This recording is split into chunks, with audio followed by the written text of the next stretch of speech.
Colonel Bogojevic of the Minnesota State Patrol.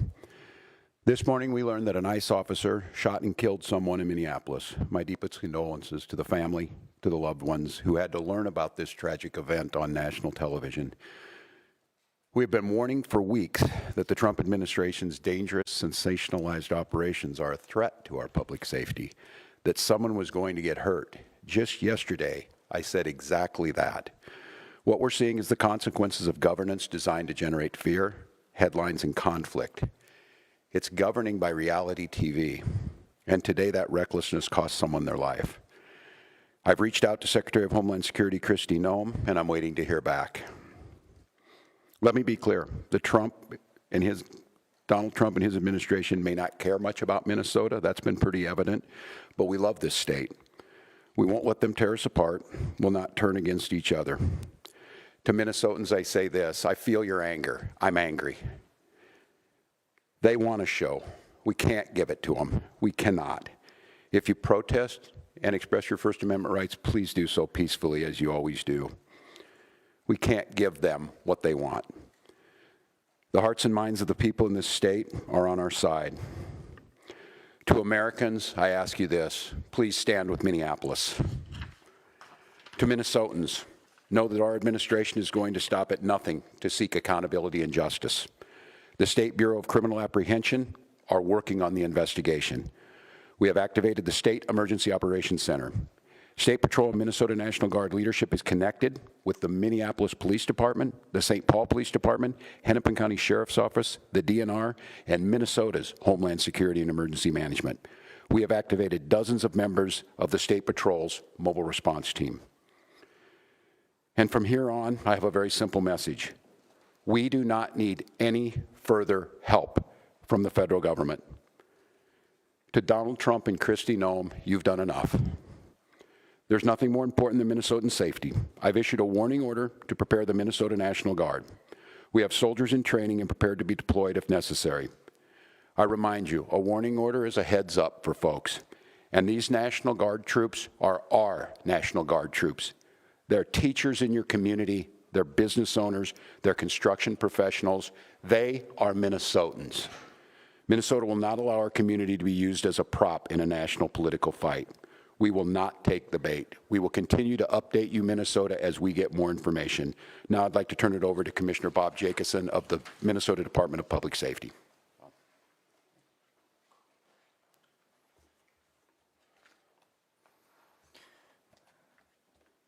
Thank you, Governor.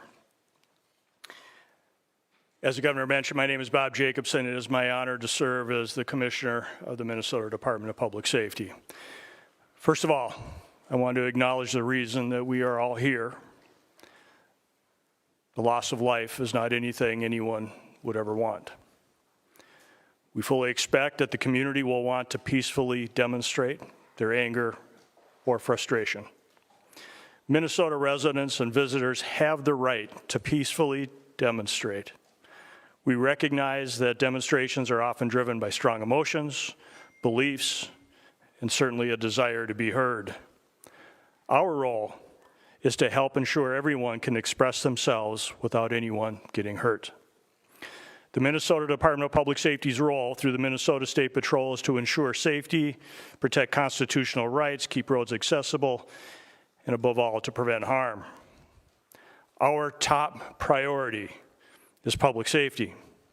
Our focus is keeping demonstrators, community members, drivers, and law enforcement safe, especially during moments of heightened tension or uncertainty.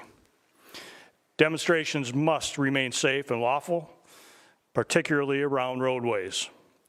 We will join with our partners to support safety while respecting the right to protest. With that in mind, I'd like to share a few safe and lawful ways to demonstrate.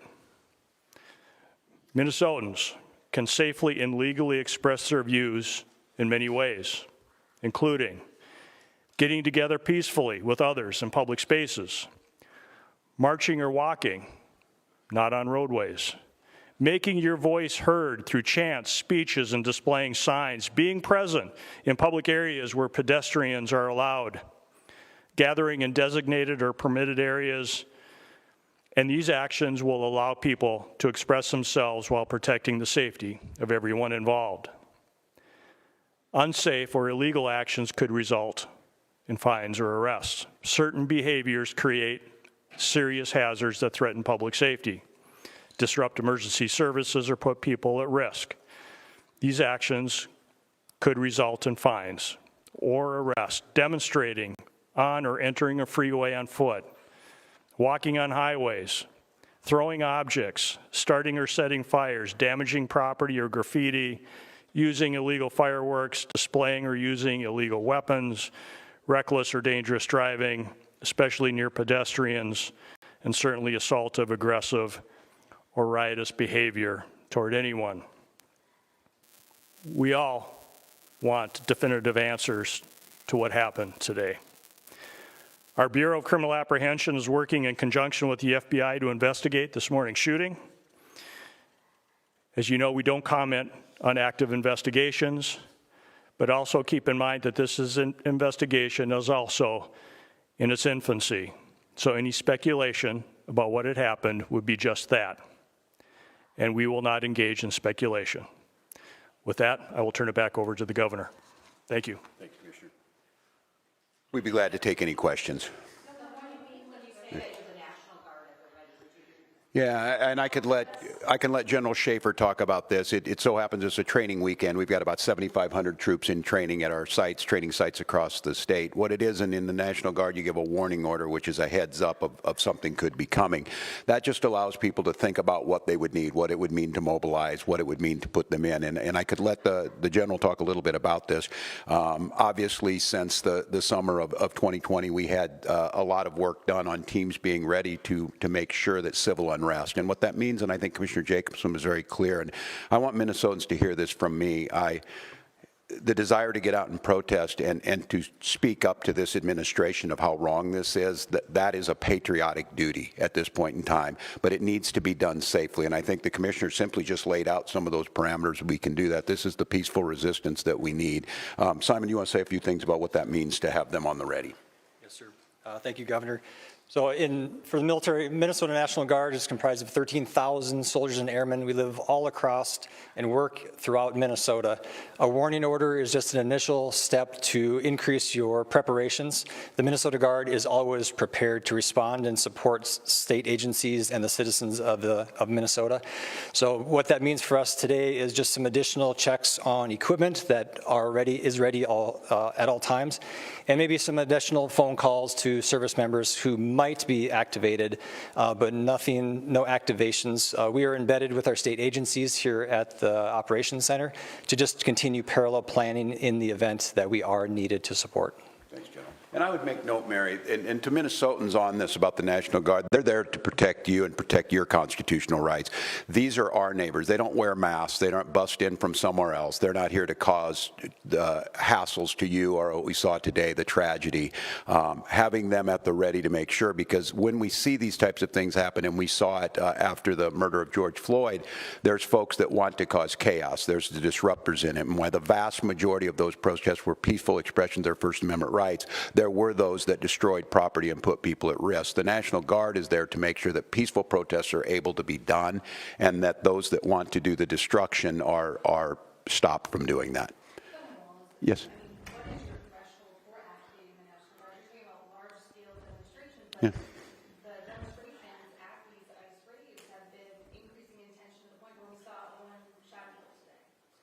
Yeah, and I think apparently by a federal agent, not by Minnesotans who were there to express their First Amendment rights. I think we've seen this to have folks ready. The gatherings that were down there today, I think this shocked everyone. People showed up as they should. There's people putting flowers down on a memorial. There's people expressing their anger.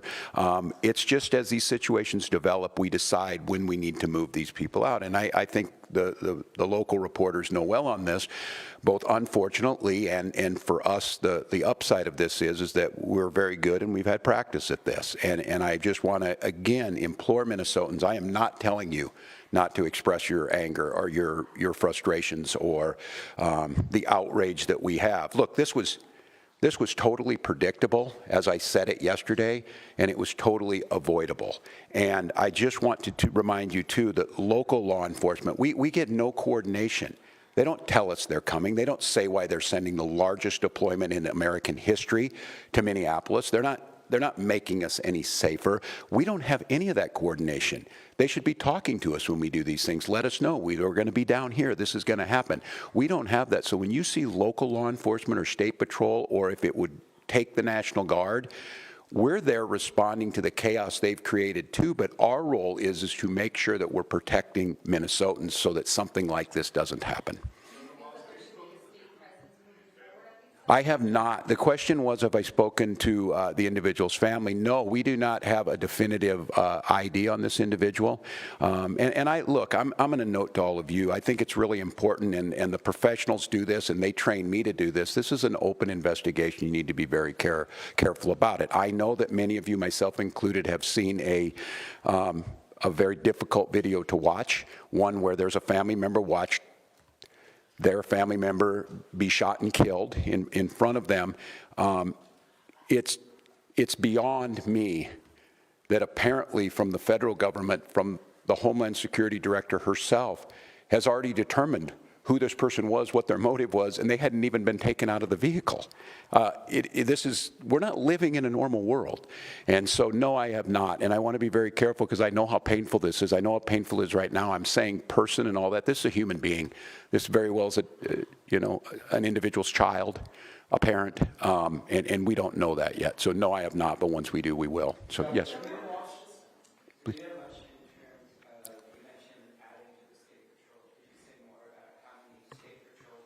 Colonel, would you like to do that?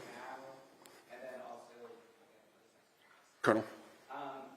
So the governor was mentioning mobilizing more of the state patrol. How many state patrol people are on the ground in Minneapolis right now? And should there have been more state patrol people on the ground like a couple of weeks ago when I came? So the question was, how many state patrol troopers have been deployed to the city of Minneapolis? Right now, we don't talk typical numbers because that is considered security information. We do have a specialized team that does deal with crowd control, and so they have been deployed. But again, they are from all over the state of Minnesota, so they will come in tiers to the state. And they had already been on the ground to some extent before today? No, it was in response to this event.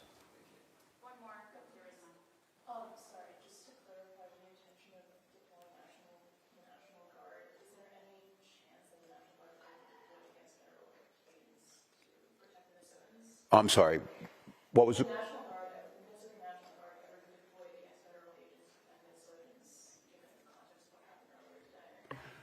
Well, I said this yesterday. We've never been at war with our federal government. I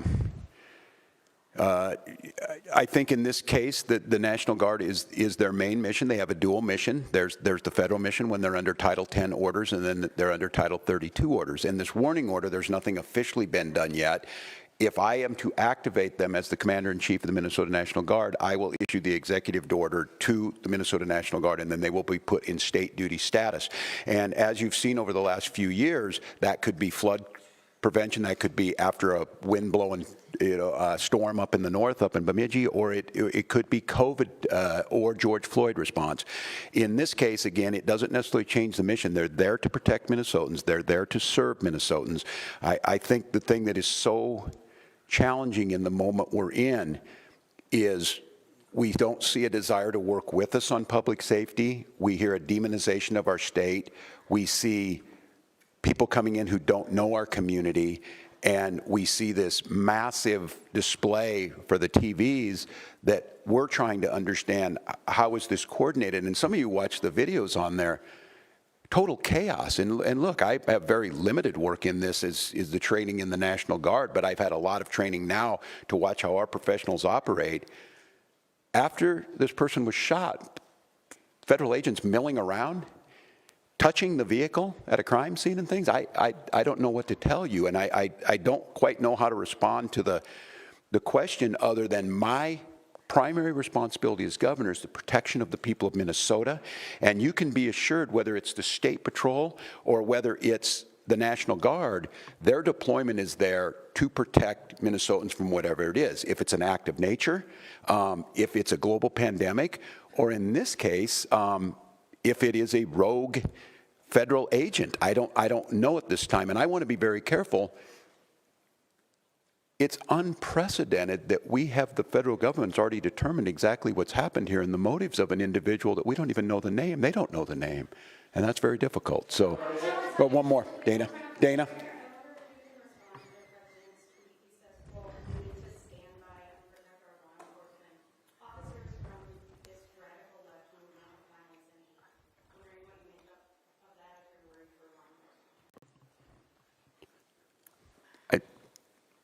Look, and I understand the uniqueness of this moment in this week, following this week, seeing what's happening in the backdrop of a show hearing in D.C. My job is to govern, and my job is to see what the facts are. This happened a couple of hours ago, and we're already pitting American against American. All of you saw a video in your eyes. We have a chaotic situation caused by the largest deployment in American history of federal agents into a community with no communication to locals. We had a chaotic situation where an individual is in their car, shot and killed. And so, look, I want to be very cautious here because Donald Trump will make this about me. He will make this about politics. This is about public safety, and this is about normalcy. To Americans who are watching this, if you're in Portland or you're in LA or you're in Chicago or you're wherever they're coming next, stand with us. Stand with us against this. This was so preventable, so unnecessary, and I don't know, I hope. Maybe we're at the McCarthy moment. Do you have no decency? Do you have no decency? We have someone dead in their car for no reason whatsoever. And I don't want to be right about this, but I said if they do this, they're going to create a chaotic situation where someone innocent's going to get killed. And they did it. And now we hear more political rhetoric. Enough. Enough is enough. And so to Minnesotans, don't take the bait.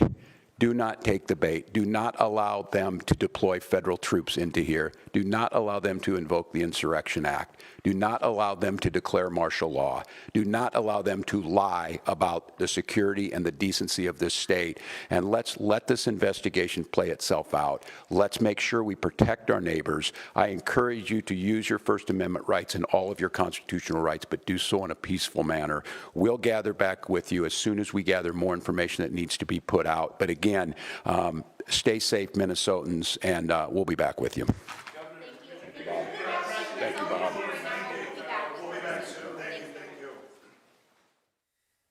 Okay, we just heard from Tim Walz, the governor of Minnesota. A couple of newsy elements there that we just learned. First off, we know that there has been a warning order issued to the state National Guard in case they might be needed for demonstrations that might be a result of what we saw today in southern Minneapolis.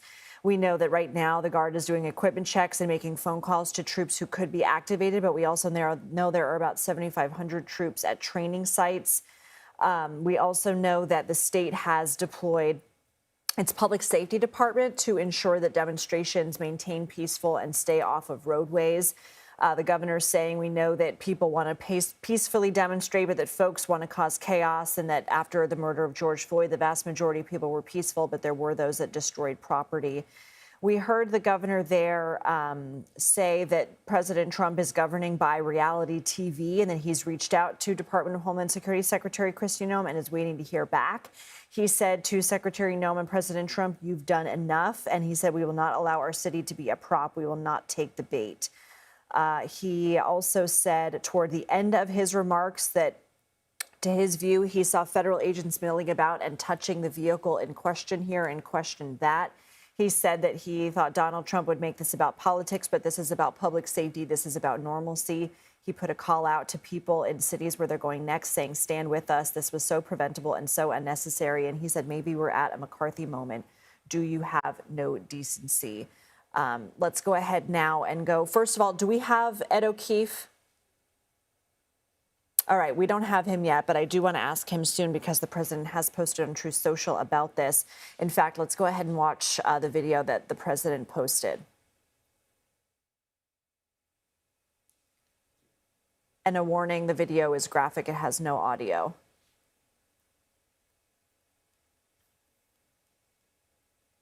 It's coming, everybody, hang on. All right, this is not the video that the president had posted on Truth Social, but it is one vantage point. And so this is what we were discussing with Anna Schechter earlier, in which you saw that sort of purple SUV type vehicle. Let's go ahead and watch it again. You see that agent on the left trying to open the driver's side door. She appears to reverse and then accelerate. And at that point, that officer fires. The mayor said at least 2 shots. I hear at least 3 shots, and we know that she suffered a gunshot wound to the head and then crashes the vehicle. Before we go to Anna Schechter, let's go to Ed O'Keefe. I hear that we have him. And Ed, the president posting on Truth Social that the agent is lucky to be alive and is recovering at the hospital. Yeah. So the president, before Governor Walz began, posted on Truth Social, in essence, responding to what is playing out online and in the streets of Minneapolis, saying in part that the woman driving the car was very disorderly, obstructing and resisting, who then violently, willfully, and viciously ran over the ICE officer, who seems to have shot her in self-defense. He then adds, based on the clip that he posted, it's hard to believe he's still alive. The thing is, in the video clip we've been airing, you can see the officer chase after the vehicle after the shooting. So he was standing at least until moments after that shooting occurred. The president says the situation is being studied in its entirety, but the reason these incidents are happening is because the radical left is threatening, assaulting, and targeting our law enforcement officers and ICE agents on a daily basis. They're just trying to do the job of making America safe. No other specific response yet from here at the White House to the mayor. Jacob Frey's calls for ICE to leave his city, to the governor now saying that the state is in no more need of federal assistance. The way he said that, though, we don't need anything else from you, is the kind of statement I could see this administration using against the governor later on in some other unrelated incident where they need federal assistance. And the president or someone at Homeland Security is going to say, well, you said you didn't need our help. So let's just see how that plays out in the coming days. Look, obviously, this is a state, this is a governor, this is a subject, immigration enforcement, that has been of great focus here at the White House. This 15-fold increase in DHS's deployment to the state comes amid a federal surge of other resources to investigate, to account for how federal funding is being spent by various social agencies and programs in the state, amid weeks of renewed attention on several years' worth of allegations and charges against people for alleged fraud in misusing state funds or federal funding that helped state and local programs. Among other things, the Medicaid program is checking on recipients in the state. The Labor Department's conducting a targeted review of Minnesota's unemployment program. The Agriculture Department is pushing Minnesota to serve up information on SNAP recipients, although several Democratic-controlled states are suing to block that ask because they're concerned that the information would be used to check the immigration status of SNAP recipients. The Small Business Administration says it suspended nearly 7,000 borrowers amid suspected fraudulent activity. So there's all sorts of federal focus on the state. This enforcement is the most visible, and now obviously one that's going to be subject of great review and grave concern given what occurred. And to hear the governor and his public safety commissioner there call for calm in the coming hours and suggest there are peaceful ways to express opposition and concern and certainly understandable upsetness about what happened there is foreshadowing what could occur should the response in the coming hours become more violent. And it's telling, I don't know if Nicole Skanga has shared this bit here on 24/7, but she pointed out a little while ago that where this shooting occurred is only about a mile from where George Floyd was killed back in 2020. So it's an entire neighborhood inside a city, inside a region, and a state that's been reeling for several years because of law enforcement-related activity, because of the focus of this White House on Minnesota, given its Democratic control. And so the emotions there in that neighborhood and in that city, obviously, quite raw. And we'll see how the White House and the federal government responds to it in the coming hours. And she does point out that there has been a major surge in Minnesota, an influx of 1,500 agents, ICE enforcement and removal operation agents, 650 Homeland Security investigations agents, a 15-fold increase in the usual ICE presence in the region. Ed, I'm curious, based on your knowledge of typical cabinet communication with local and state authorities after something like this, is it unusual that Governor Walz has not gotten a call back yet from DHS Secretary Noem? Not necessarily in the Trump administration, no. But not knowing her exact whereabouts, it could be that she is traveling or otherwise engaged. She was, remember, she met with and was interviewed by Nicole Skanga in Minneapolis on Monday, or on Tuesday. Today's Wednesday, and she's on the U.S.-Mexico border in South Texas. She was reviewing operations there, given that Homeland Security has a vast array of responsibilities across the country on all sorts of matters. So we'll see if she makes contact with him at some point, or if some other senior federal official does, what that communication is like. You know, this is obviously a really challenging one for both sides, and there's no love lost between the Trump administration, the Trump White House, and Governor Walz, who, of course, has been such a focus of the president's criticism in recent weeks, and the White House quite pleased to hear this week that he decided not to run for re-election, in part saying earlier today that it was clear that he was probably going to lose that, or he realized that he was going to lose that re-election because of this renewed focus on alleged fraud in the state. That came up during the daily press briefing with the press secretary. So we'll wait and hear, and if we get anything on exactly any federal to Minnesota communication, we'll pass it along. And again, we've seen no specific response from the president to the governor and the mayor's calls that they get out of Minnesota. If anything, that might compel them to just double down. We'll see, Lindsay. Ed O'Keefe, thank you so much. Let's bring in the head of our crime and policing unit, Anna Schechter. Anna, what are your thoughts and comments after that news conference and post from President Trump? Well, I wasn't surprised by what Governor Walz said. He took his swipes at President Trump, the White House, and the immigration policy that flooded his state with ICE agents. We know that it was an ICE agent who pulled the trigger. There has been tension in multiple communities around the country over the last few months, and sometimes that's been Border Patrol agents, sometimes it was National Guard. In this instance, it was an ICE agent who pulled that trigger, and so I wasn't surprised by what the governor said. He's been diametrically opposed to President Trump on this specific issue of the immigration crackdown and has been outspoken about that. And I also learned, and the governor reiterated what we heard from the police chief earlier today, that the Bureau of Criminal Apprehension in the state of Minnesota is investigating this in partnership with the FBI. So that's a really interesting point, and I think an important one. The Minneapolis Police Department secured the scene as a crime scene. That's another important point. They're gathering evidence. Investigators are going to look at the track marks of the wheels in the snow. They're going to measure the angles of the turn of the vehicle. They're going to try to measure the speed at which the vehicle was going. There are a lot of calculations that go into these investigations, and they're very specific. They have tools to do this, and all of that work has already probably begun at this time. And so let's see what that investigation finds, because different angles of the video show different things. President Trump and some of his supporters have been tweeting out a third angle that I've seen, which is from a little bit further away, and you see the vehicle accelerate. It appears to me she was shot and maybe her foot was on the gas pedal, and that's why the car accelerated and then crashed into another vehicle. This was right after or just as that lethal shot was fired. And so investigators are going to try to figure out, is that exactly what happened? Did she put her foot on the gas?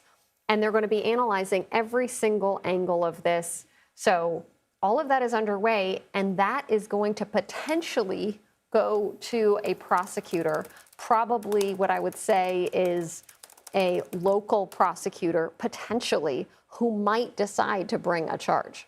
Okay, there are two things I want to ask you about. And one is, I believe, another vantage point, if we can play that.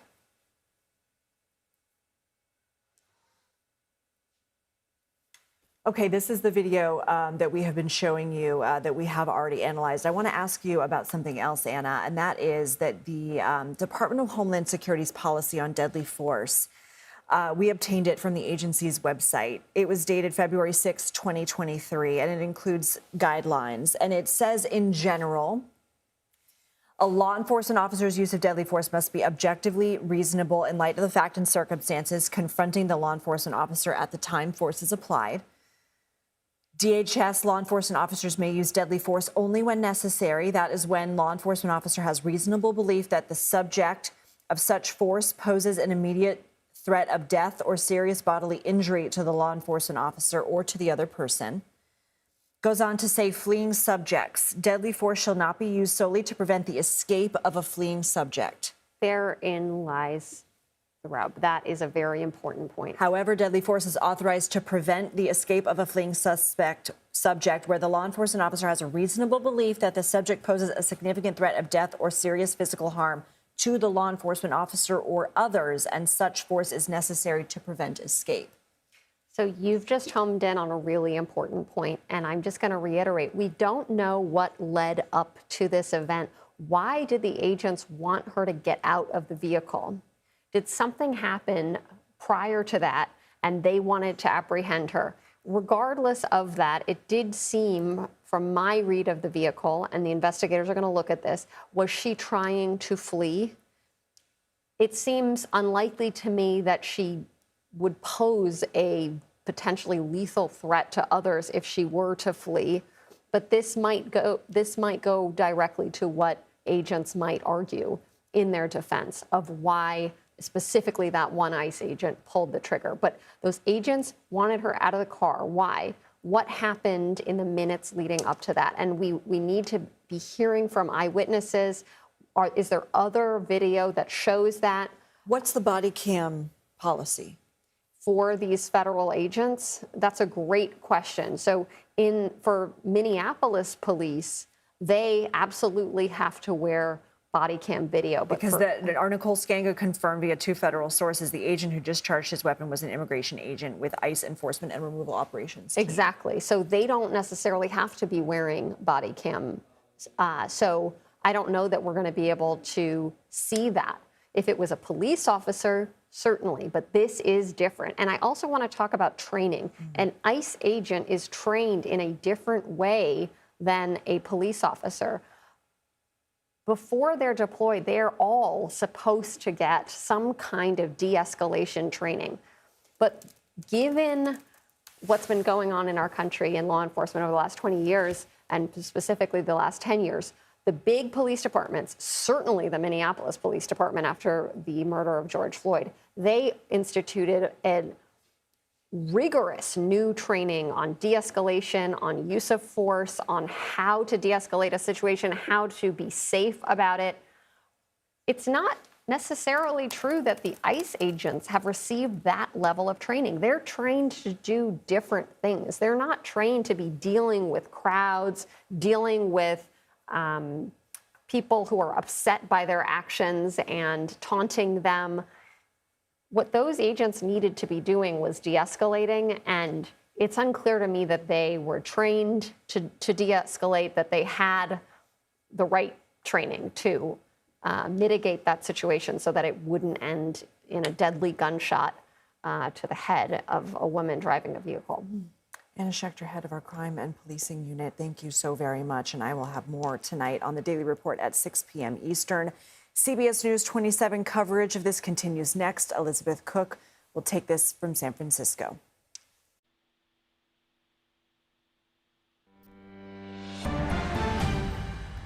You are watching CBS News 24/7. I'm Elizabeth Cook. We are continuing to follow that breaking news out of Minneapolis, where an ICE agent shot and killed a woman in her car. The victim is 37 years old and a U.S. citizen, according to Minnesota U.S. Senator Tina Smith. City leaders also say she was not a target for an ICE-related arrest. Video recorded by a bystander captures the moments those shots were fired. No! No! Shame! Shame! You can see officers there confront the woman in her car. They try to open her door. She backs up. Then an agent in front of the car moves further to the driver's side. When she puts it into drive, that officer pulls out his gun and begins firing. Now the car ends up hitting a parked car there on the street, and other bystanders are yelling at the officers. Now, meanwhile, crowds of protesters flooded the scene after that shooting, clashing with federal agents. Officers set off a chemical spray and pulled people to the ground. You can see at least one protester throw a snowball at that officer.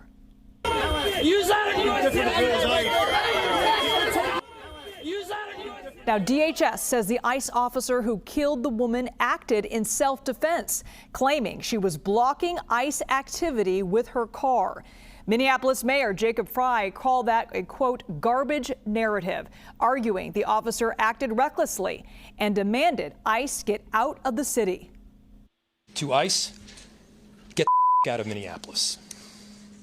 We do not want you here. Your stated reason for being in this city is to create some kind of safety, and you are doing exactly the opposite. People are being hurt. Families are being ripped apart. Long-term Minneapolis residents that have contributed so greatly to our city, to our culture, to our economy are being terrorized, and now somebody is dead. Now we have new pictures of the aftermath of that shooting. You can see a bullet hole in the front windshield of that red SUV, which had crashed into a pole after the shooting. Pictures show the driver's side headrest and seat splattered with blood. I want to bring in CBS News Homeland Security correspondent Nicole Skanga live for us at the scene. Nicole, what do we know exactly about what happened in the moments leading up to the shooting? We know that there were personnel, immigration agents from ICE ERO, enforcement and removal operations, that were conducting immigration targeted operations in this neighborhood. And folks we've been talking to on the street here, neighbors, say that they had seen this federal law enforcement presence for days and for weeks. And just to set the scene for you here, there is a growing vigil behind me for the 37-year-old woman who was killed. We are less than a mile away from where George Floyd was killed at the hands of police. And here, just talking to neighbors, talking to eyewitnesses, there's grief, there's tears. We saw protests get very tense earlier today with ICE agents deploying tear gas canisters, individuals wheezing, choking in the streets, really standoffs between protesters and federal law enforcement. And the federal law enforcement footprint here at the scene, of course, is large. We've seen FBI personnel who will take the lead in investigating this ICE-related shooting. But beyond that, in the city of Minneapolis, we have seen more than 2,000 federal agents descend on the city. That is the single largest DHS deployment of federal agents under the Trump administration. Bigger than LA, bigger than New York, and bigger than Chicago. And the number of ICE ERO agents has increased 15 times fold. Now, we know that the agent who opened fire today was an ICE ERO agent. We are awaiting more details on that, but we know that that agent should have been trained in use of force policy and only opened fire in the instance of immediate harm or possible death based on ICE protocol and DHS protocol. Now, we spoke with the Homeland Security Secretary yesterday, who expressed concern for her agents here on the ground, acknowledging that the situation has been very tense, but saying that agents are here in the name of public safety. When we posed that to eyewitnesses today, they said it's the opposite, and they would like to see federal law enforcement off their streets. We know that Governor Walz spoke just minutes ago, telling folks that he has been warning the federal government for weeks that this would happen, and that he has reached out to the DHS secretary today and is waiting to hear back. Nicole Skanga, live for us at the scene in Minneapolis. Thank you so much, Nicole. We're also hearing from a witness who says he saw the ICE agent fire his weapon. He tells us he looked outside his window and saw hundreds of armed agents in front of his home. And heard the car horns honking, alerting people in the area that ICE was coming through. I've heard the honking a few times, but it kept going. It was right outside. Lots of, nothing really concrete has landed. It doesn't feel like it's set in. It doesn't totally feel real, to see hundreds of armed, masked agents in the street in front of my house. Joining us live now is CBS News senior coordinating producer Anna Schechter. And a lot to go through here, but let's begin with that clash between federal agents and protesters in the aftermath of this shooting. What did you see? Well, you saw multiple witnesses, bystanders, shouting at the federal agents, asking them why they did what they did. But I also want to go back to what preceded the shooting, and we really don't know what happened in the minutes leading up to it. But certainly in the 30 seconds leading up to it, according to the videos that I've seen, there was already a heightened sense of tension and stress there in that neighborhood because people didn't want ICE agents there. They were shouting at the ICE agents, telling them to get out of there.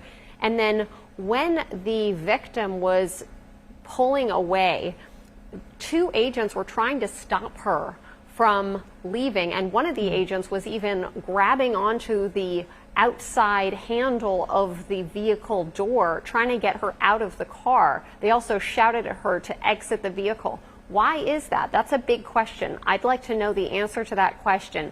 Then she started to try to drive away. There was a third agent standing just in front of the car, and he is the one that fired that shot. And in the video showing the aftermath, we see a bullet hole in the front windshield of the car, and we learned that the victim was shot in the face and killed. She was pronounced dead at the hospital. And at that point, you see these witnesses shouting in shock at what happened. And some agents went to her, administered first aid, and obviously 911 was called, and she was transported to the hospital. But it is just a shocking scene. It was already tense yesterday. It was even more this morning, but we don't know exactly what led up to this. And I think a review of that and an investigation is currently underway by the Minnesota Bureau of Criminal Apprehensions in tandem with the FBI, and they want to find out exactly what happened. And a lot of detail is going to be going into that report so that we, members of the public, hopefully will get that report and can get all the details. I want to dig in a little bit deeper into that investigation portion of this, but first I want to talk about what city officials had to say.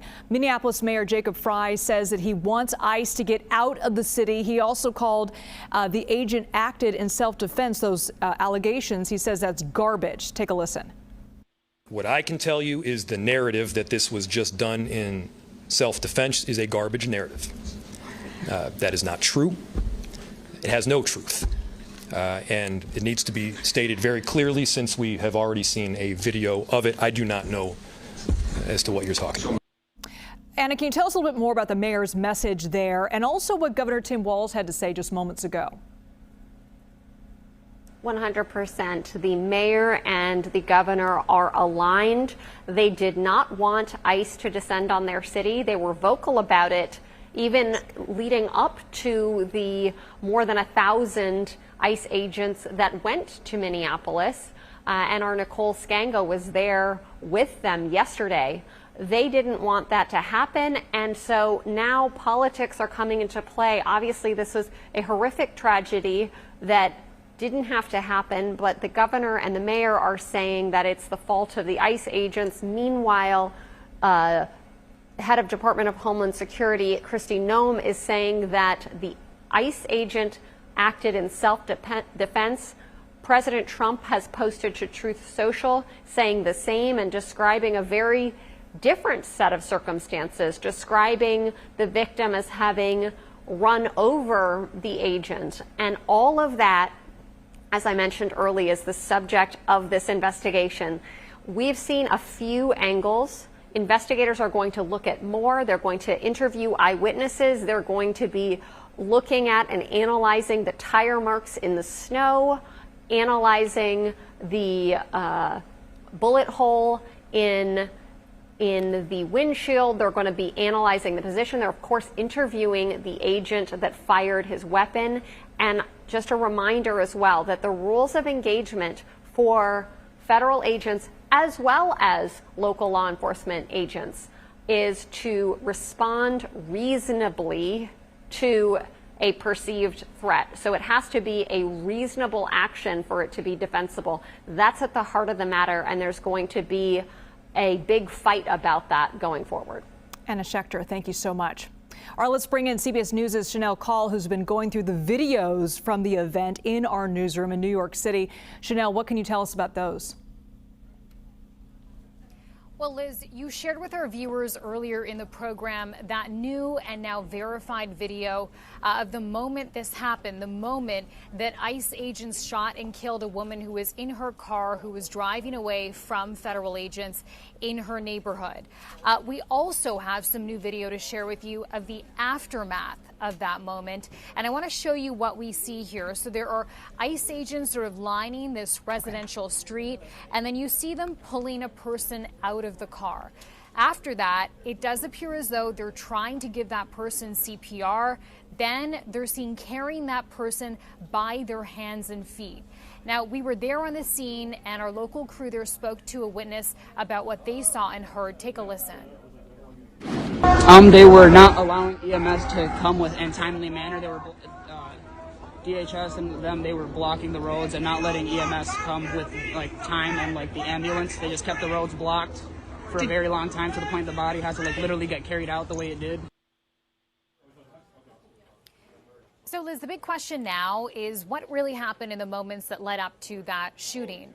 And Anna was talking about this as well. There are so much unknown factors right now, but we are hearing two very different accounts of what may have happened. I'll show you first on my screen here what DHS is saying and how they're characterizing this moment today. They said that riders began blocking ICE officers and that one of those violent riders weaponized her vehicle, they say attempting to run over law enforcement officers in an attempt to kill them. And then Liz characterizes this moment as an act of domestic terrorism. Obviously a very different picture than the one that we're hearing from folks on the ground that our local crews have been speaking to. Many witnesses are saying that is not what they believe happened. And then when we talk about the reaction on the ground there as well from law enforcement and local officials, law enforcement during that press conference this afternoon said based on what they know and they understand, it does not appear that someone actually rammed anyone. The mayor of Minneapolis, you heard from him moments ago, again calling this narrative that this was done in self-defense, a quote, garbage narrative. Back to you. Chanel Call, thank you so much. All right, let's get right to CBS News White House reporter Aaron Navarro. He's live now with reaction from the White House to all of this. Aaron, the president is weighing in on the incident on Truth Social. What is he saying? He wrote on Truth Social, quote, "It's a horrible thing to watch," but then added, the woman driving the car, in his words, was very disorderly, obstructing and resisting, who then violently, willfully, and viciously ran over the ICE officer who seems to have shot her in self-defense. That bit about running over the ICE officer seems to be disputed by many of the local officials, including Governor Walz, as well as some of the video that we're seeing. President Trump also added the situation is being studied in its entirety and that the ICE officer that has been claimed to be hit or attempted to be run over is in the hospital and is alive and is doing all right. He went on to add that the reason these incidents are happening is because the radical left is threatening, assaulting, and targeting our law enforcement officers. I also want to note that in this long post reacting to what happened in Minnesota, he also shared a clip, a different angle of the vehicle and the shooting than what has primarily been going through being posted on social media, a bit further of an angle, but where you can see the car seem to swipe the ICE officer that shot through the front of the vehicle. That's been something that President Trump shared on Truth Social and is starting to gain more steam among conservative circles on social media. I also want to note that from the press briefing earlier, kind of before news of the shooting happened, you saw White House Press Secretary Caroline Leavitt announced several measures that the administration is taking to kind of have oversight, investigate this alleged fraud in Minnesota that has been kind of in their crosshairs in the last month or so. She announced that they're going to audit Medicaid recipients. The Department of Labor is going to look at Minnesota's unemployment program. The Department of Agriculture is going to require Minnesota to conduct recertification for SNAP recipients. Leavitt described it as an all-hands-on-deck effort from the entire administration to get to the bottom of this alleged fraud in Minnesota. But certainly what happened earlier today continues the focus of Minnesota from this administration. Aaron, while we have you, I want to ask you about this other breaking news that we're following today, the seizure of 2 oil tanker vessels linked to Venezuela. What is the White House saying about those seizures? Yeah, Leavitt added during that press briefing that President Trump is, quote, not afraid of continuing to seize sanctioned oil tankers, and that's what they focused in here. This was the Bella 1, kind of the first one that we heard about, had been sanctioned by U.S. authorities for its prior involvement in Iranian oil trading. That's something that Leavitt mentioned. She also mentioned that some of the crew on board, if they don't obey orders from the Coast Guard or Navy SEALs and violate those, they could be subject to prosecution when they return to the U.S. She did not address a question on if this action to seize this tanker that had been last-minute registered as a Russian ship could cause conflict between the U.S. and Russia. She, again, just defended that this was a sanctioned oil tanker and, said that this could happen again. Aaron Navarro, live for us outside the White House. Thanks so much, Aaron. Well, much more ahead right here on CBS News 24/7. Stay with us.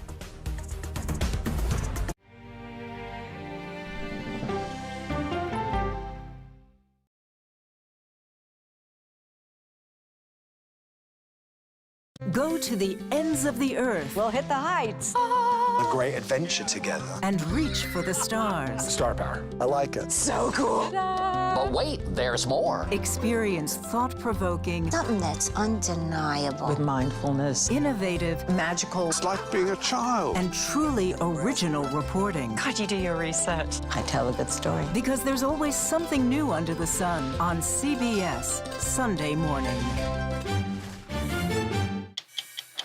The 18-year-old soccer sensation igniting worldwide buzz. How good is this kid? The defenders are just bewitched. Lamine Yamal. You ever talk to the soccer ball?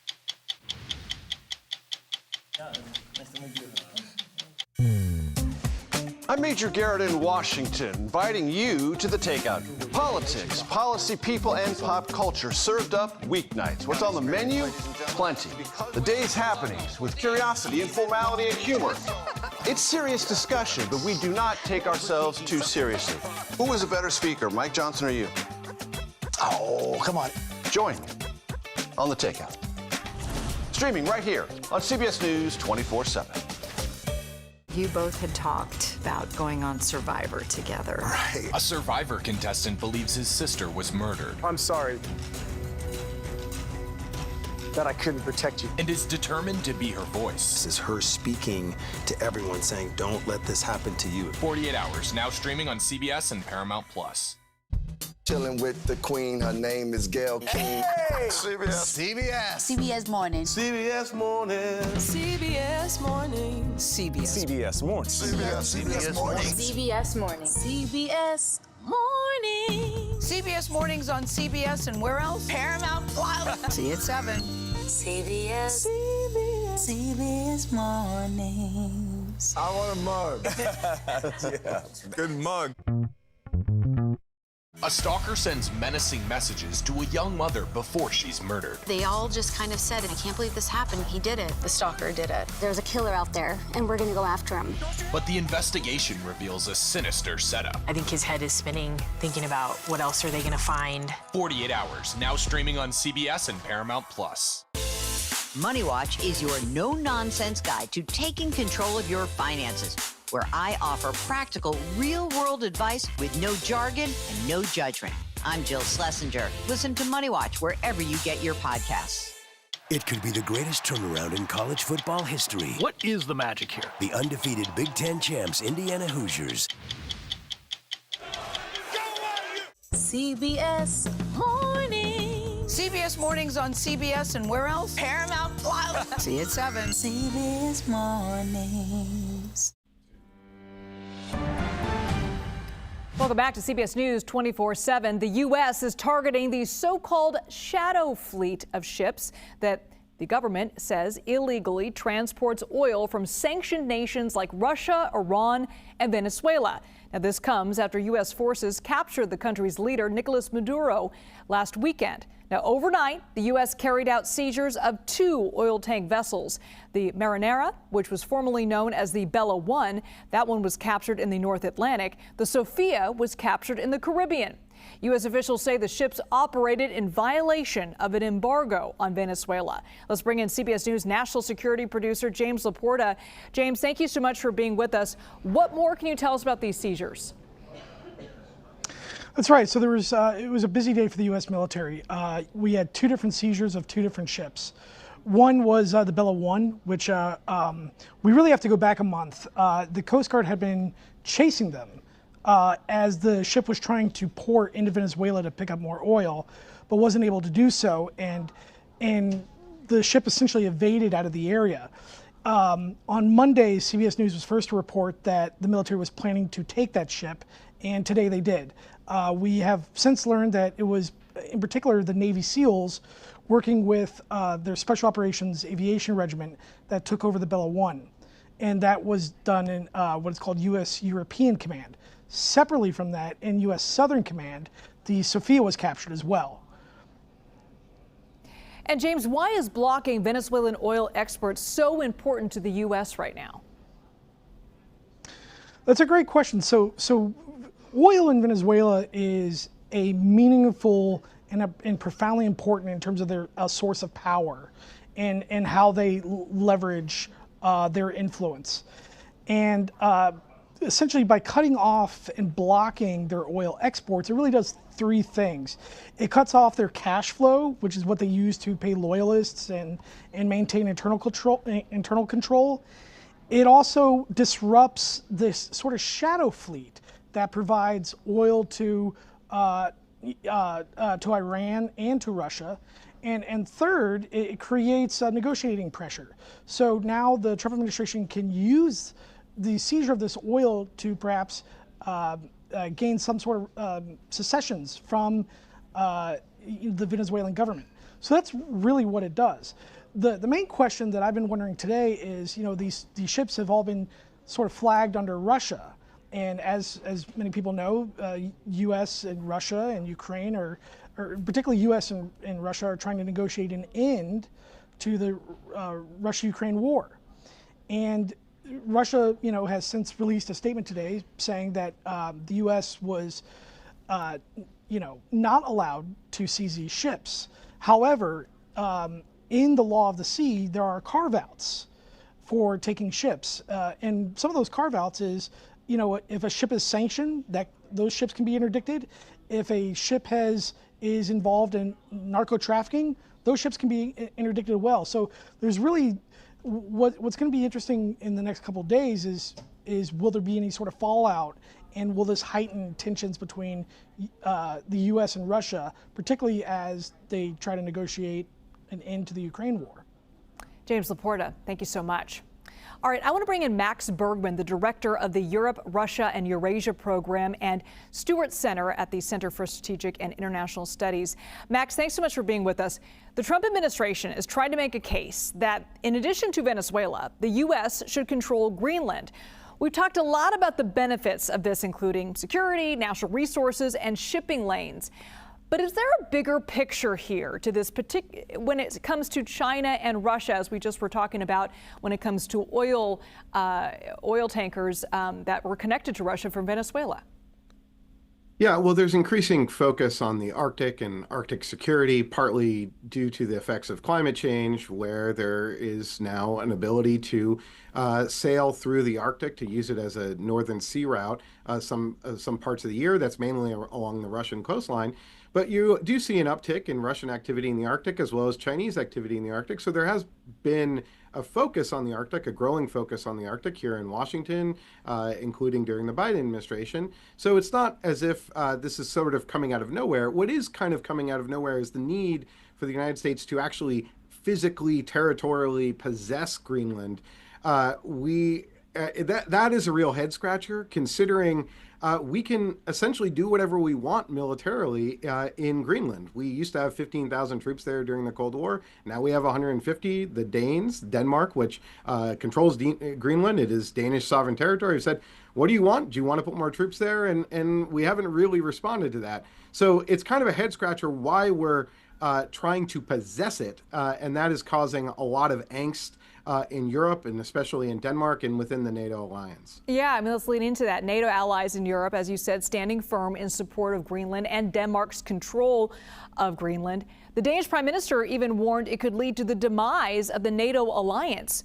What do you believe could happen if the U.S. takes over Greenland? Well, I think she's right. Look, I think what the Trump administration is trying to do is to buy Greenland. As an American taxpayer, I think this would be a big waste of money.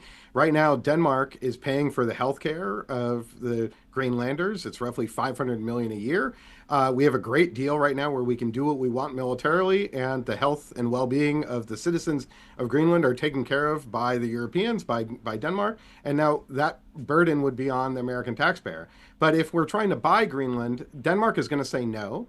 And then now there are threats from the United States that we would seize Greenland militarily, which is something that we could do. We have the military power to do that. But if we did that, if we attacked effectively a NATO ally, and Denmark is a NATO ally, they fought and died in Afghanistan, it would, I think, mean the end of NATO. There is simply no way that NATO could continue.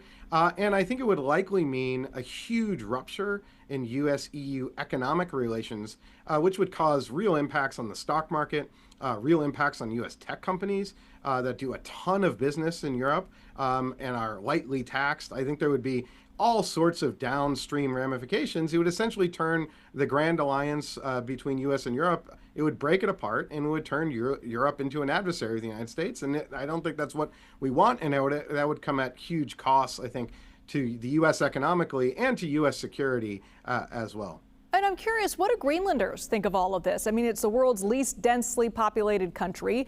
Do they want to be controlled by the U.S.? Is there a level of resistance there on the ground?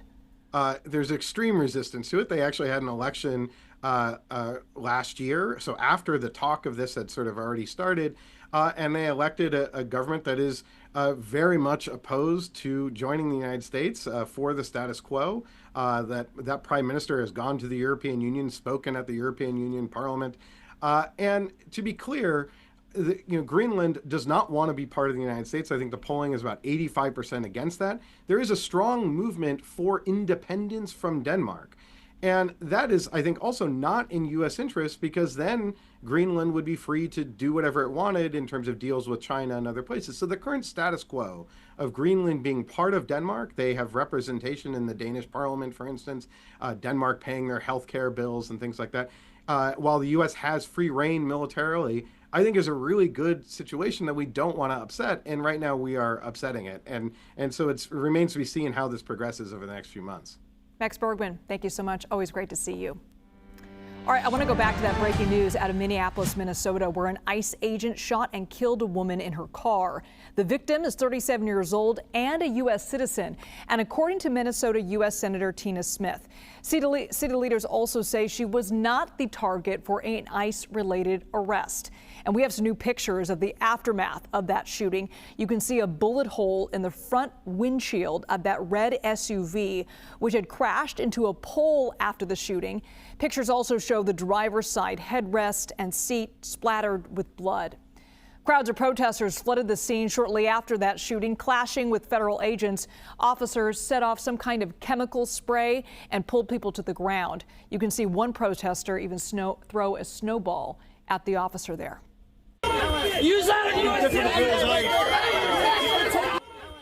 Now, DHS says the ICE officer who killed the woman acted in self-defense, claiming she was blocking ICE activity with her car.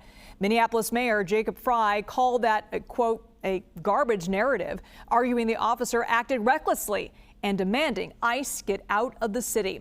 Let's bring in CBS News Minnesota reporter Jonah Kaplan live for us now at the scene. Jonah, can you give us the very latest? What do things look like now? Well, I would say that the animosity, the anger has given way to more of a somber atmosphere here, and now there's even a little memorial. You could see flowers and things being set up as this is an area where a woman was killed. Of course, there's going to be a lot of arguing, and there's going to be a lot of narratives and counter-narratives about what happened at that very moment. Videos show this woman in a car, and whether she's turning towards an officer, away from an officer. You could probably go through it frame by frame, and depending on maybe what side of the political aisle you're on, you're going to come to your own conclusion that kind of fits that narrative. But what we do know is that tensions are very high here, and they've been high for several weeks. Operation Metro Surge, which was first started last month, led to the arrest of several people, most of them, by the way, not Somali. And that's significant because a lot of the reasoning, at least according to the federal government, about why these actions are taking place is because of the fraud scandal, the billion-dollar fraud scandal happening here in Minnesota, affecting all of these social services. But this latest action, when it comes to the infusion of several thousand, 2,000 federal agents, which is an enormous number. And when you think, yes, we're a border state, but it's the northern border. We're on the border of Canada here in Minnesota. 2,000 miles, though, from the southern border. Obviously, this is very significant. Jonah, I want to get your gauge on sort of the temperature there of the city, given that this shooting happened about a mile away from where George Floyd was murdered several years ago. We've heard from several people who were there saying the city is still raw from that. Are you seeing the emotions from that day several years ago and the protests that ensued afterwards play into what's happening there today?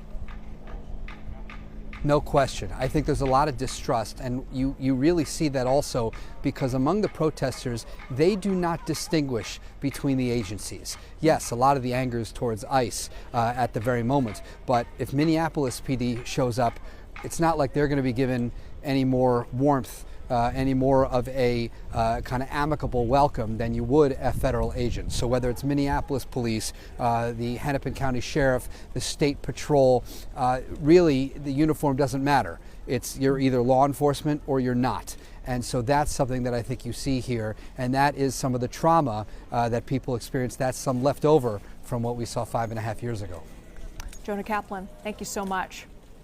All right, I want to bring in CBS News legal reporter Katrina Kaufman. Katrina, I want to get your perspective on what has happened over the past few hours there in Minneapolis from a legal perspective, and now the investigation that's going to follow.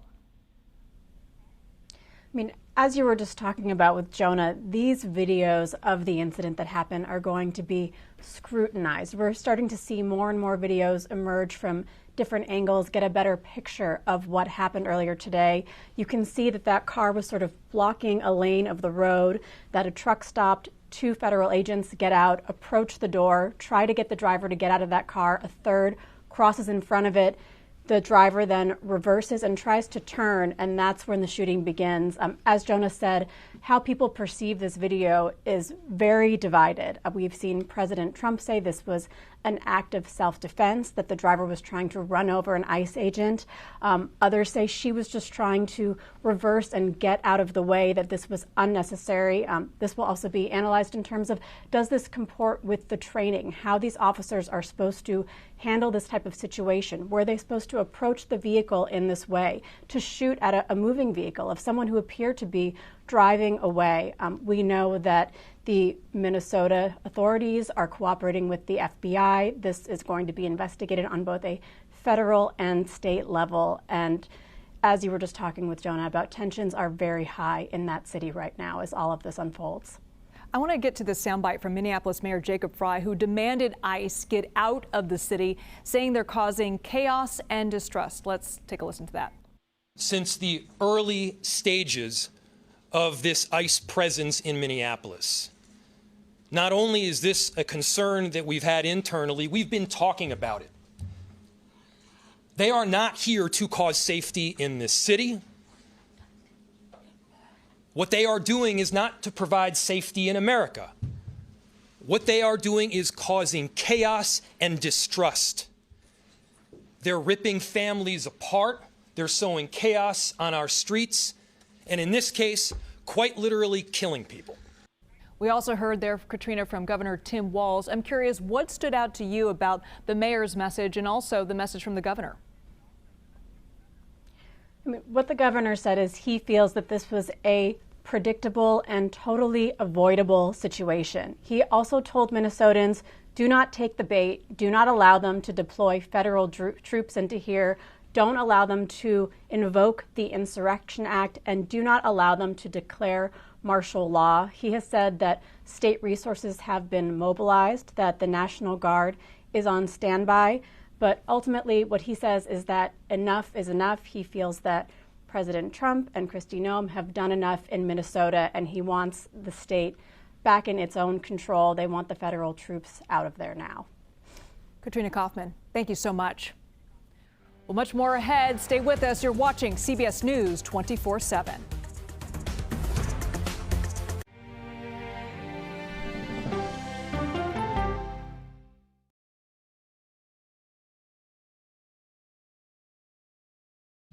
Chilling with the queen, her name is Gail King. Hey! CBS. CBS Morning. CBS Morning. CBS Morning. CBS Morning. CBS Morning. CBS Morning. CBS Morning. CBS Mornings on CBS and where else? Paramount.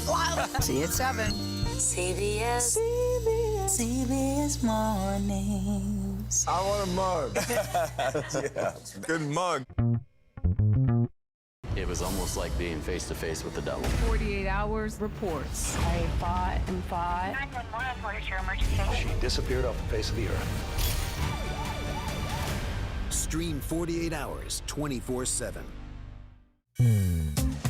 I'm Major Garrett in Washington, inviting you to the takeout. Politics, policy, people, and pop culture served up weeknights. What's on the menu? Plenty. The day's happenings with curiosity, informality, and humor. It's serious discussion, but we do not take ourselves too seriously. Who is a better speaker, Mike Johnson or you? Oh, come on. Join me on the takeout.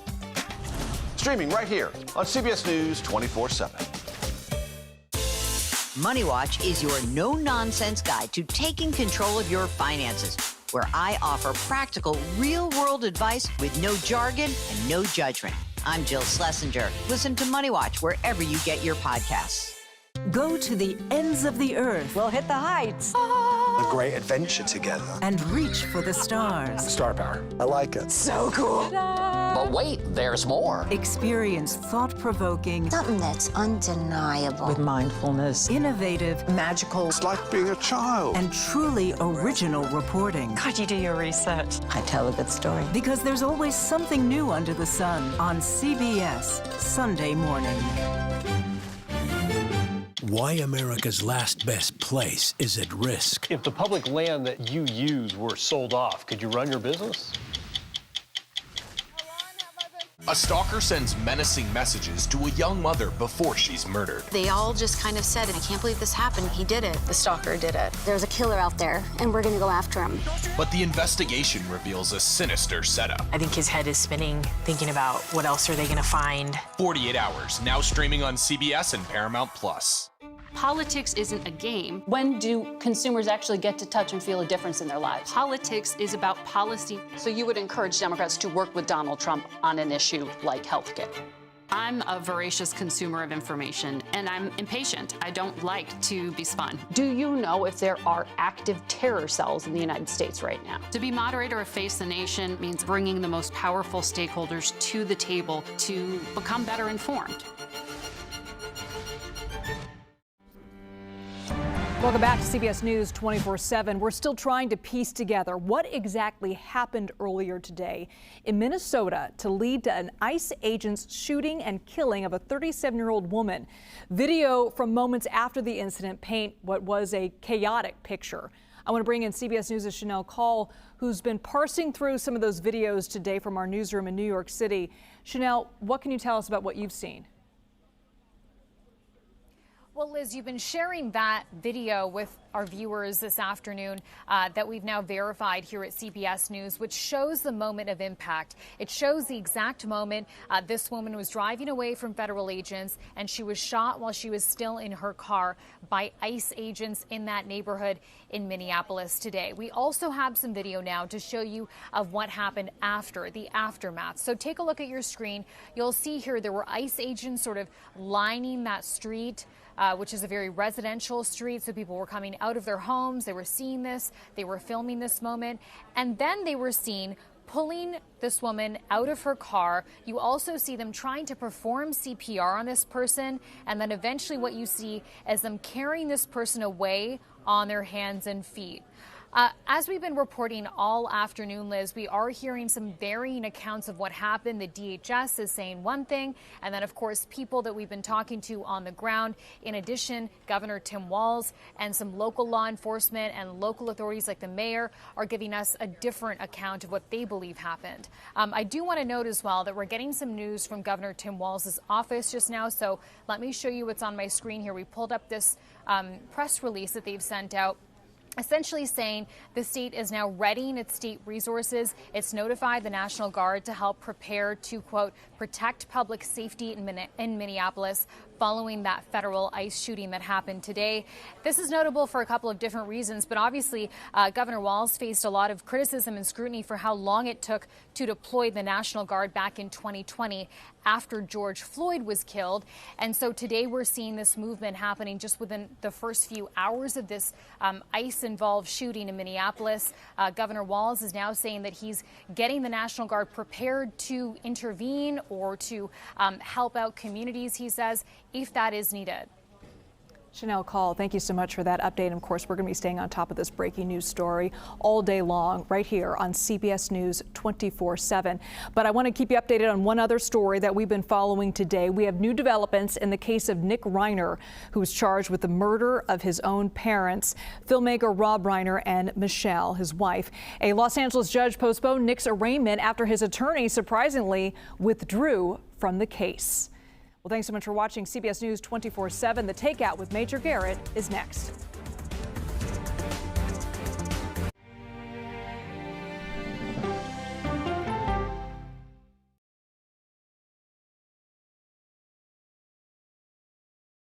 Politics isn't a game. When do consumers actually get to touch and feel a difference in their lives? Politics is about policy. So you would encourage Democrats to work with Donald Trump on an issue like health care?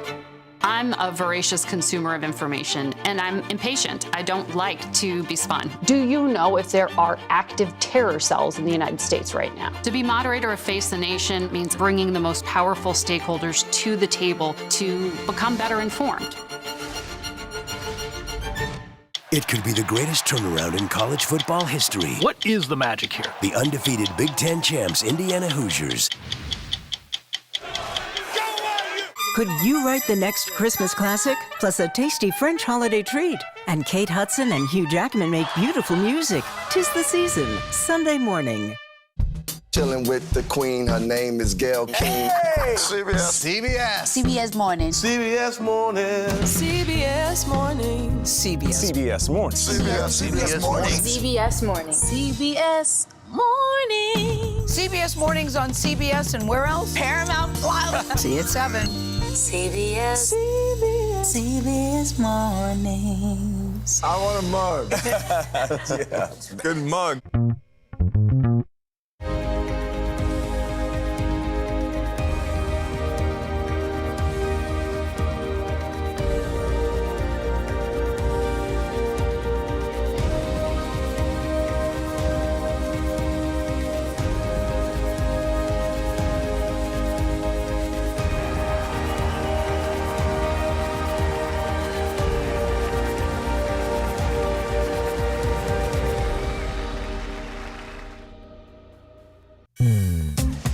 I'm Major Garrett in Washington, inviting you to the Takeout. Politics, policy, people, and pop culture served up weeknights. What's on the menu?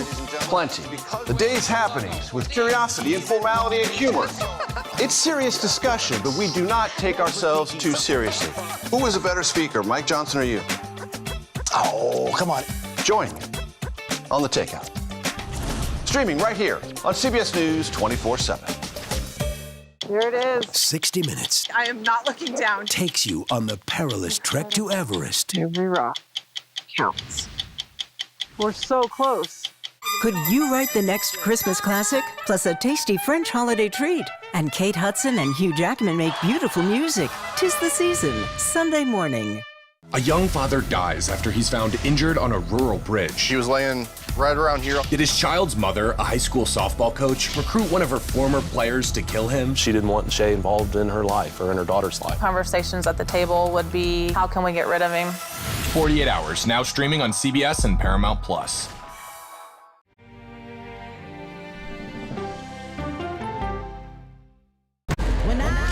Casey, we do this job because others can't. U.S. Marshal, don't move! I guess the training wheels are off. This unit is forged in the fire. To the protectors. Marshals, new series. A federal immigration officer shoots and kills a motorist in Minneapolis. DHS said it was to suppress an act of domestic terrorism. Witnesses and city officials called it a reckless and senseless act of violence. The U.S. seizes 2 additional Venezuelan tankers and asserts control over that country's oil reserves. We have brand new polling on reaction to U.S. actions in Venezuela. Robert F. Kennedy Jr. on new nutritional guidelines, vaccine recommendations, and the withholding of federal health care funds in some blue states.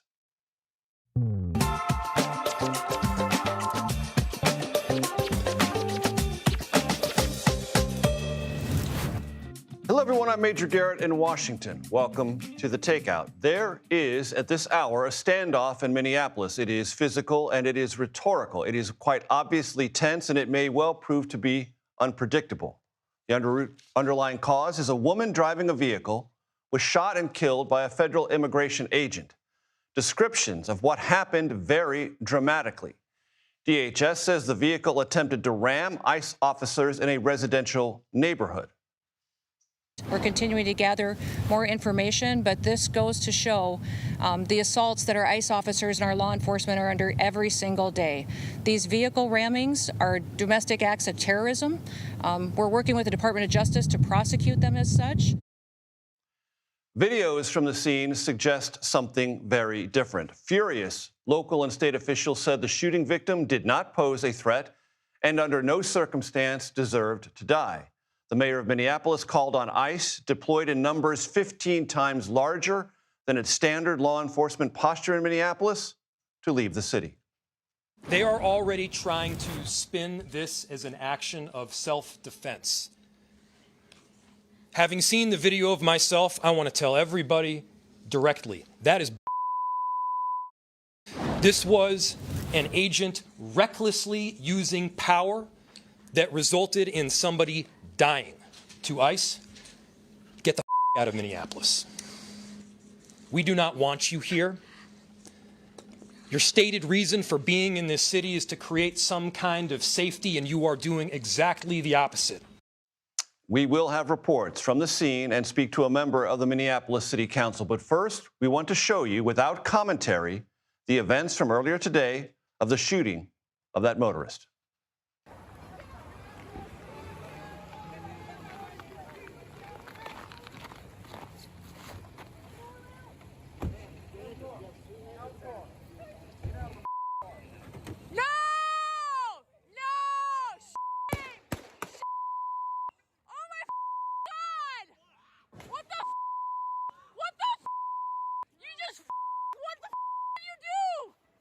Nicole Skanga joins us now from Minneapolis. Nicole, it's been a very turbulent day in Minneapolis. Set the scene for us and what we know.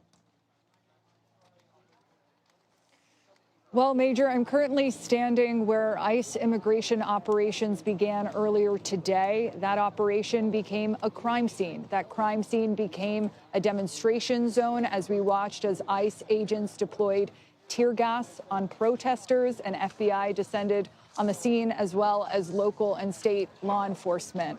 That protest became a vigil, and right now behind me, folks are lighting candles, are laying flowers, and are saying prayers, singing for a 37-year-old woman who was shot dead We know that the immigration and enforcement removal presence here in Minneapolis has grown over the past few days, beginning on Sunday. That's actually why we're here in Minneapolis, Major. We interviewed the DHS secretary just yesterday on what is the single largest deployment of federal agents to an American city under the Trump administration. There are more than 2,000 federal agents on the ground, including 1,500 ICE or immigration agents, and that is 15 times the number of immigration agents that would typically be assigned to the Minneapolis area. Major, I don't want our viewers to forget just how raw this community is, and we have heard it from witnesses, and we have heard it from neighbors who are heartbroken,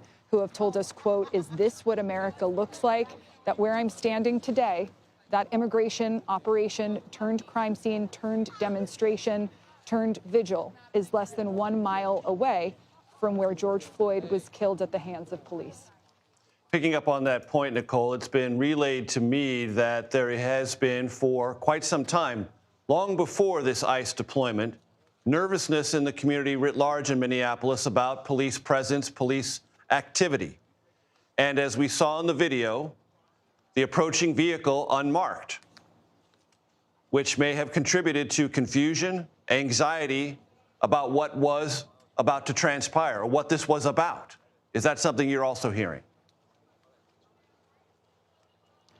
Absolutely, Major. It is a sense of fear that is deeply rooted here in Minneapolis as the widening fraud probe turned into a federal law enforcement deployment that many within Minneapolis felt was targeting the Somali American community. And we asked DHS Secretary Noem about that. She relayed to us that immigration enforcement operations here weren't particularly directed at any community, that they were going after, quote, the worst of the worst criminal offenders. We did go on an ICE raid alongside the DHS Secretary in the pre-dawn hours yesterday, and we witnessed there a very extensive law enforcement operation with all unmarked vehicles, aside from one Bearcat in which the DHS Secretary was inside.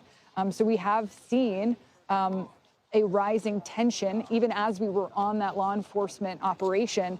Protesters in the streets drawing whistles, screaming, throwing things towards agents. We've heard the DHS Secretary express worries about the safety of her community, but we've also heard community leaders and state leaders, including Governor Walz, push back on that, saying that he has warned that something like this would happen for weeks, if not months. We've seen similar scenes play out across the country, including in Chicago, where just a few months ago there was a vehicle ramming incident between a bystander and ICE immigration enforcement that resulted in an agent opening fire. We saw that same thing play out today. The difference, Major, being that someone is killed today, someone is dead. Major. Nicole Sganga, thank you very much. I appreciate it. Jason Chavez is a Minneapolis City Council member, and he represents the city's 9th Ward, the area where today's shooting took place. Council member, what do you know about the victim? What do you know about the circumstances? And what do you believe the repercussions should be?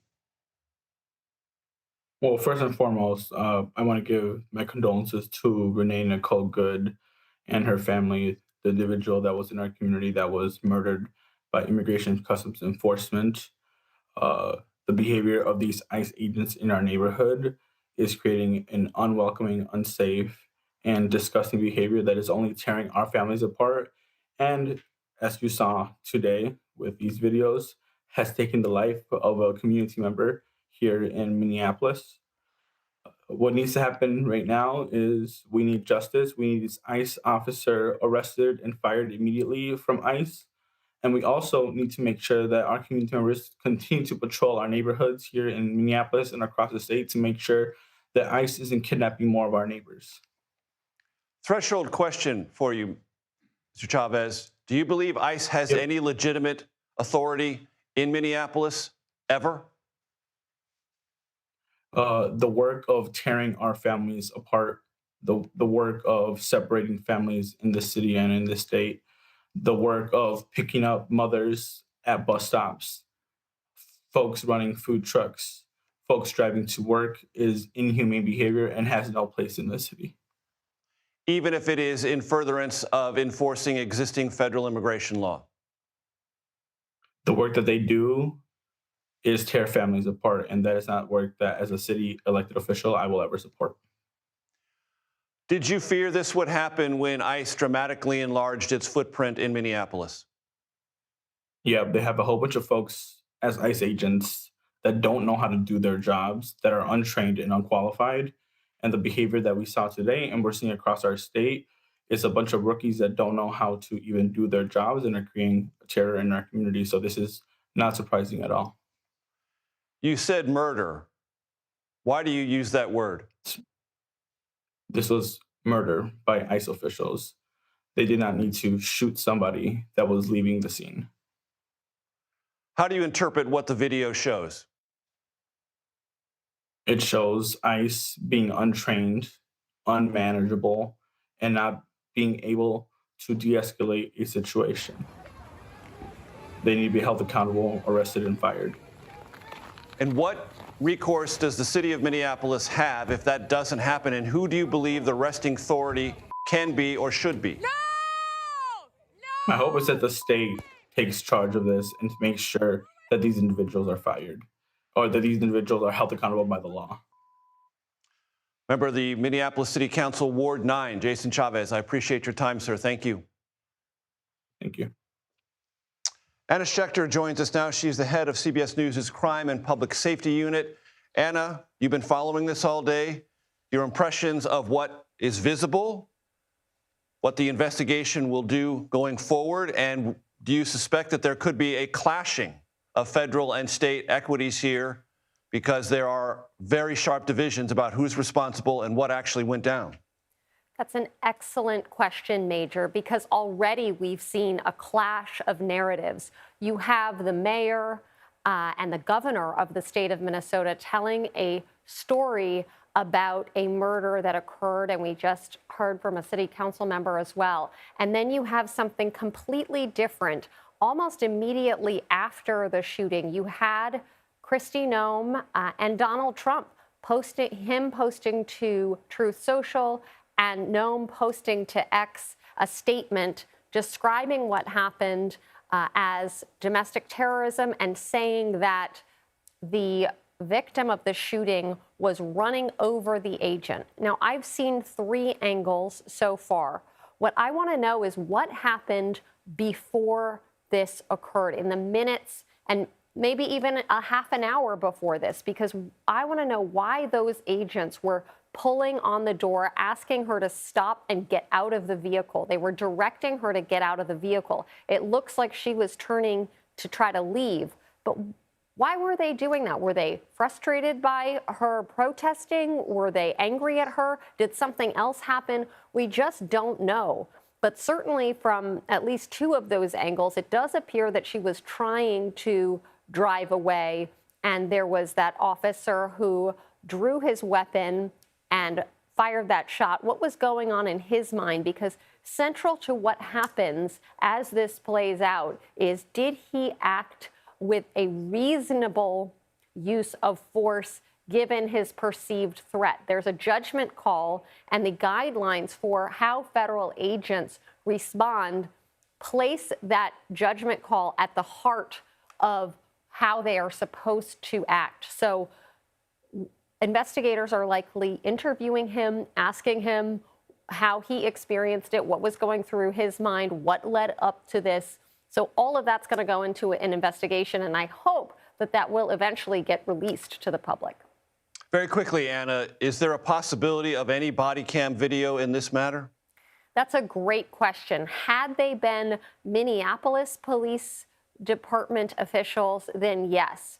But these were ICE agents. They are not required to wear body cam video. And of course, that would be helpful in adding to this picture that investigators are putting together.